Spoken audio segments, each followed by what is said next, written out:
Meu nome é Carlos Ribeiro, eu sou de Ribeirão Preto, tenho 37 anos, sou formado há 5 anos aqui pela Uniara Engenharia Elétrica. Hoje moro em Campinas, na região de Campinas, na verdade, Paulínia.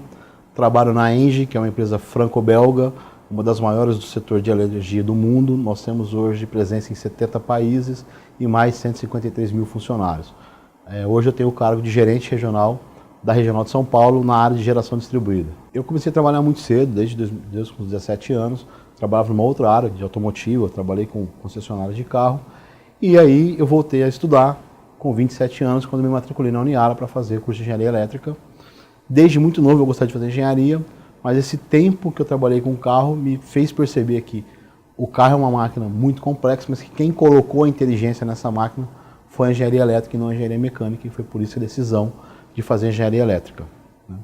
E aí eu me matriculei na Uniara, porque uma condição financeira me ajudou com um curso, um curso acessível, que não tinha em Ribeirão Preto. Ribeirão Preto tinha grandes faculdades, mas não tinha um curso tão acessível. E eu acabei me formando aqui na Uniara em 2011, no final de 2011. Saindo da Uniara, eu fui trabalhar como analista, não como engenheiro, numa empresa em Ribeirão Preto, trabalha com energia solar.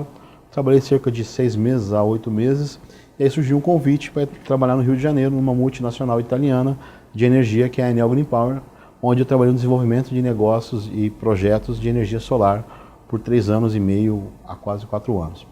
Depois desse emprego, surgiu uma oportunidade também de participar numa startup como sócio, ou quase que sócio, né? Eu teria ali a condição de receber ele chama de, deixa eu lembrar o nome em inglês, mas é a opção de compra depois de um tempo. Uma startup, em vez de você ter um bônus, você tem uma opção de participar da empresa depois de um tempo, também no Rio de Janeiro, no ramo de energia solar. Fiquei lá por volta de 1 ano, e aí nesse período surgiu o casamento, filho, e eu gostaria de voltar para o interior de São Paulo. Foi quando surgiu a oportunidade de trabalhar na ENGIE, também com energia solar, já morando em Campinas, mais próximo da minha família, já no interior de São Paulo, e aí eu estou já na ENGIE há 1 ano e meio. A grande importância do curso de engenharia elétrica, porque embora hoje eu tenha uma cargo de gestão, no começo da minha carreira eu era da parte prática, da parte técnica. Então, mesmo nessa empresa de Ribeirão Preto, eu fui responsável técnico por um tempo de desenvolvimento de alguns projetos.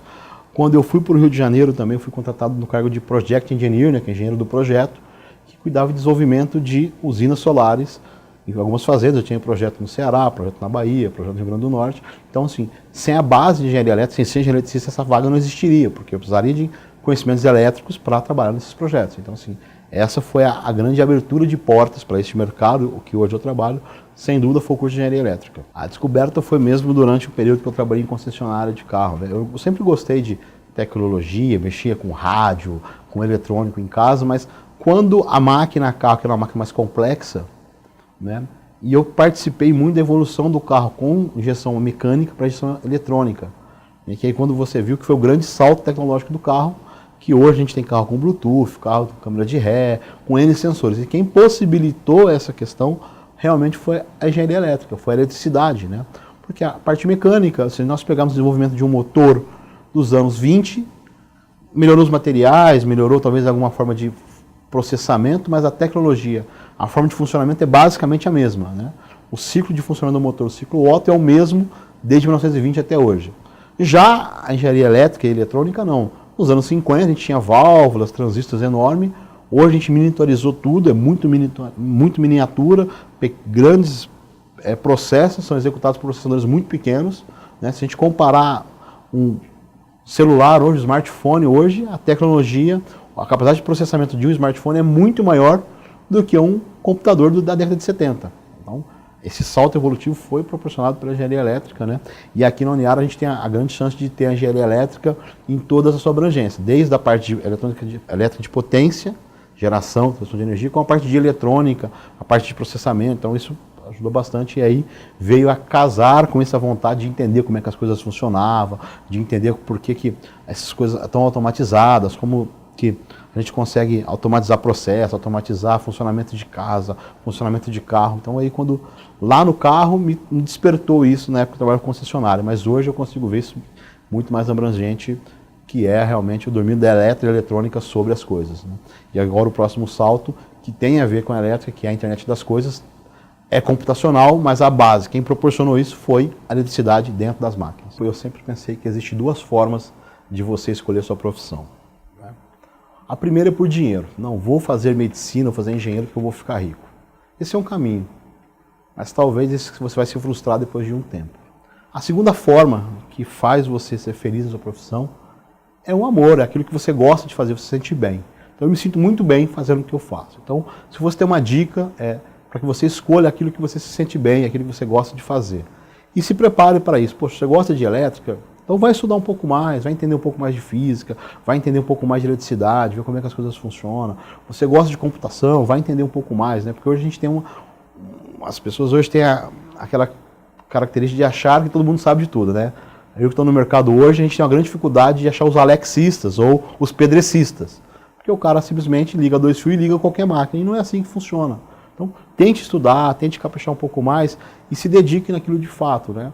E assim, é uma carreira muito bonita, eu sou apaixonado, mas ela precisa, ela pede de você um esforço para que você estude, você se capacite para isso. Não adianta simplesmente ter um diploma e colocar debaixo do braço, porque a gente tem inúmeras situações dessas, não só na engenharia elétrica, em qualquer área, que o cara tem um diploma, mas ele está muito longe de ser um profissional.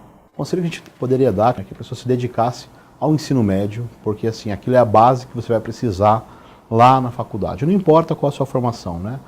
Uma das primeiras frustrações que aconteceu no curso de engenharia era no curso de cálculo, a professora falar assim, isso é uma matéria de 6ª série, de primeiro colegial. Então, se prepare, tenha uma base boa, porque isso vai ser cobrado em qualquer área. O segundo conselho é que você procure entender o que essa profissão vai fazer. Se você tem um desejo, se tem um gosto por algo, tente entender melhor o que isso faça, né, para que você não fique frustrado. Venha participar da feira de cursos, venha aqui ver como é que funciona, ver na prática como é que as pessoas têm, visite faculdade, tente falar com a pessoa que já fez um curso daquela área, que aí você vai estar bem encaminhado, poxa, é isso mesmo que eu quero, é isso que eu gosto. Eu sei que com 17, 18 anos é muito difícil escolher uma profissão. O pensamento vem, poxa, mas eu vou escolher algo para a minha vida toda. Então isso é um negócio muito pesado, né, de fazer uma decisão dessa nessa idade.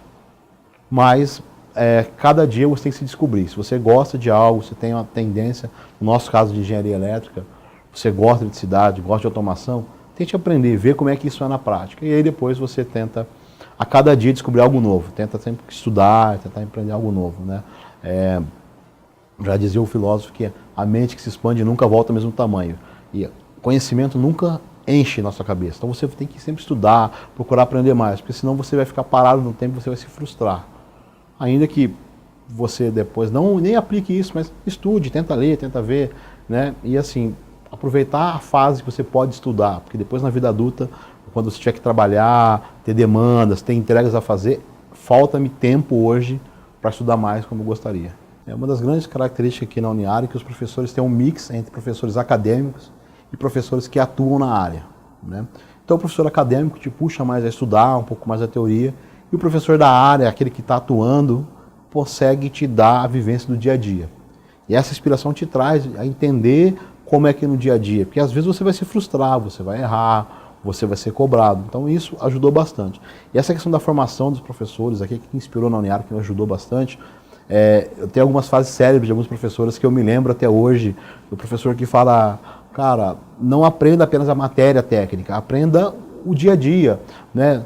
Tenha o ritmo de bom senso para comparar coisas reais. Poxa, você já viu alguma coisa que acadêmico está estudando, você chegou num número absurdo, você já viu na vida real? Não. Então esse aspecto mais humano do professor, de trazer um pouco para a prática, ajudou bastante, e eu levo isso por um bom tempo. Isso me ajudou muitas coisas, eu sempre me pauto nessas questões que, cara, se compara isso, você está indo por um caminho muito longe daquilo que é a realidade, daquilo que você já vê no dia a dia. O curso atendeu expectativas, né? Isso é comum de todo formando achar que sabe pouco, né? É comum aos formandos. Mas a verdade é que você não sabe pouco. Você foi preparado para uma base para aplicar conhecimento. Então você não tem pronto nenhuma resposta. Mas você tem lá uma caixa de ferramentas preparada para atuar em algum segmento. Então você vai ter que aplicar conhecimento que você teve na faculdade lá fora. Então, o que eu quero dizer com isso? Um problema real você não teve isso na faculdade. Você tem a parte acadêmica, como tratar. Mas você tem a condição de conhecimento, de transformar esse problema real numa equação. Você sabe qual conhecimento aplicar. Se você está trabalhando com transmissão de energia, poxa, eu tive uma aula de geração e transmissão. Então eu não fiz a linha de transmissão, mas eu sei o conceito. você consegue aplicar. Então, nesse aspecto, sim, o curso atendeu a necessidade. Após a formação, né, quando me graduei, eu fui trabalhar numa grande empresa que fazia grandes projetos de geração de energia. E ali o que me faltou, que me sentiu falta, era uma gestão de projeto. Eu havia tido a aula aqui, base de gestão de projeto, mas isso era muito superficial quando você tem que gerenciar um projeto que envolve lá grandes cifras de dinheiro, grande cronograma, inúmeras atividades, e aí eu fui fazer um curso de pós-graduação na FGV, que é de gestão de projeto.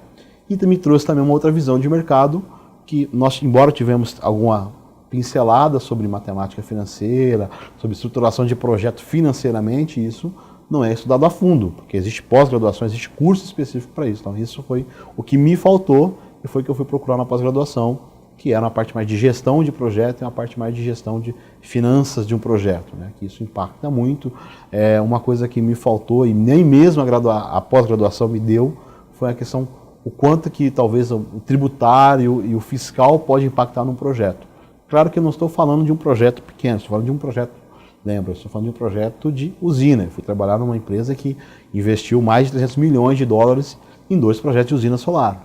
Então ali, o tributário, qualquer 1% a mais de um tributo impacta gigantescamente o projeto. Então eu precisei de um nível de conhecimento, eu nem sei se eu deveria cobrar isso da universidade ou não, né? Lembrando que eu fui trabalhar lá num corpo. Para esse projeto a gente tinha inúmeros especialistas, um engenheiro eletricista, um engenheiro ambiental, um engenheiro civil, um geólogo, um engenheiro somente de fotovoltaico da fonte, então eu era engenheiro somente do fotovoltaico. A gente tinha um time tributário que trabalhava no direito, que nos apoiava, mas me ajudou a desenvolver os projetos que eu faço hoje por causa dessa experiência, mas ficou faltando a faculdade e eu nem sei afirmar se a faculdade deveria ou não entregar esse conhecimento. Mas isso é que a gente fala, você deve sempre continuar estudando.